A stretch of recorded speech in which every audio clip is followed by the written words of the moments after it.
Social media پر حالیہ دنوں میں چند ایسی ویڈیوز گردش کر رہی ہیں جن میں ہمارے معزز ایوانوں میں بیٹھے عوامی نمائندوں کو چند جملے بولنے کے لیے بھی کاغذ کے ایک چھوٹے سے ٹکڑے یا پرچی کا سہارا لیتے ہوئے دیکھا گیا، چاہے وہ اپنے لیڈر کی تعریف ہو یا اپنے حلقے کے مسائل۔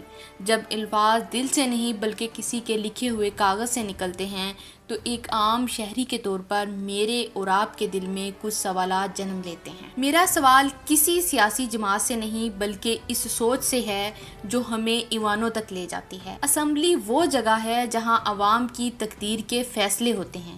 اب ذرا سوچئے، وہ نمائندہ جسے اپنے علاقے کی محرومیوں کا علم نہ ہو، جسے یہ نہ معلوم ہو کہ اس کے حلقے کی ماؤں، بہنوں اور کسانوں کے اصل دکھ کیا ہیں، وہ ان کے لیے آواز کیسے اٹھائے گا؟ اگر ہمیں اپنے لیڈر کی تعریف کرنے کے لیے بھی کسی کے لکھے ہوئے اسکرپٹ کی ضرورت ہے تو کیا ہماری وفاداری اور ہماری سمجھ اتنی ہی کمزور ہے؟ کیا عوامی نمائندگی محض ایک نشست پر بیٹھنے کا نام ہے یا ان کروڑوں دھڑکنوں کی ترجمانی ہے جو امید لگا کر ہمیں ووٹ دیتی ہے؟ جب ایک باپ اپنے بچے کی فیس کے لیے پریشان ہوتا ہے تو وہ کسی پرچی سے دیکھ کر نہیں روتا۔ جب ایک بیوہ کے گھر کا چولہا ٹھنڈا ہوتا ہے تو اس کی آنکھوں کی التجا کسی کاغذ کی محتاج نہیں ہوتی، تو پھر ان نمائندوں کے پاس اپنے لوگوں کا مقدمہ لڑنے کے لیے الفاظ کیوں نہیں ہیں؟ سیاست سے بالاتر ہو کر دیکھیں تو یہ ایک سماجی المیہ ہے۔ ہم ایوانوں میں رپورٹس نہیں بیچتے، ہم وہاں جیتا جاگتا احساس بیچتے ہیں۔ اگر مسائل بتانے کے لیے بھی پرچی دیکھنی پڑے تو اس کا مطلب ہے کہ ہم نے مسائل کو جیا ہی نہیں، ہم نے اپنے لوگوں کی تکلیف کو محسوس ہی نہیں کیا۔ یہ ویڈیو کسی کی تہذیب کے لیے نہیں بلکہ ایک بیداری کا پیغام ہے۔ ہم چاہے کسی بھی پارٹی سے ہوں،